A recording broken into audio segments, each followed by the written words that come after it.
ഓട്ട മത്സരം ഓടിത്തീർന്ന് finishing line എത്തുമ്പോൾ കിട്ടുന്ന മെഡലോ ട്രോഫിയോ അല്ല പരിശുദ്ധാത്മാവ്. പിന്നെയോ ഈ ജീവിതത്തിൻ്റെ ഓട്ടം നന്നായിട്ട് ഓടാൻ വേണ്ടി സ്റ്റാർട്ടിംഗ് പോയിന്റിലെ നിനക്ക് തരുന്ന ഗ്ലൂക്കോസാണ് പരിശുദ്ധാത്മാവ്.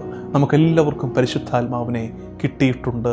കൂദാശകളിലൂടെ, മാമോദീസായിലൂടെയും തൈലാഭിഷേകത്തിലൂടെയും ഒക്കെ നമ്മളിലൊക്കെ പരിശുദ്ധാത്മാവ് വന്ന് നിറഞ്ഞിട്ടുണ്ട്.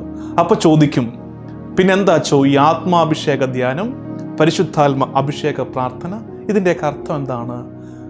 നമുക്ക് കൂദാശകളിലൂടെ കിട്ടിയ പരിശുദ്ധാത്മാവ് ചാരം മൂടിക്കിടക്കുകയാണ്. നമ്മൾ വേണ്ട വിധം ശ്രദ്ധിച്ചിട്ടില്ലാത്തത് കൊണ്ട് അതിനെ വീണ്ടും ജ്വലിപ്പിക്കുകയാണ്. പ്രിയമുള്ള ദൈവജനമേ, പൗലോസ്ലീഹ പറയുന്നത് പോലെ വേണ്ട വിധം പ്രാർത്ഥിക്കേണ്ടത് എങ്ങനെയെന്ന് നമുക്ക് അറിഞ്ഞുകൂടാ. പരിശുദ്ധാത്മാവ് തന്നെ അവാച്യമായ നെടുവീർപ്പുകളാൽ നമുക്ക് വേണ്ടി പ്രാർത്ഥിക്കുന്നു. ആത്മാവ് നിറയുമ്പോൾ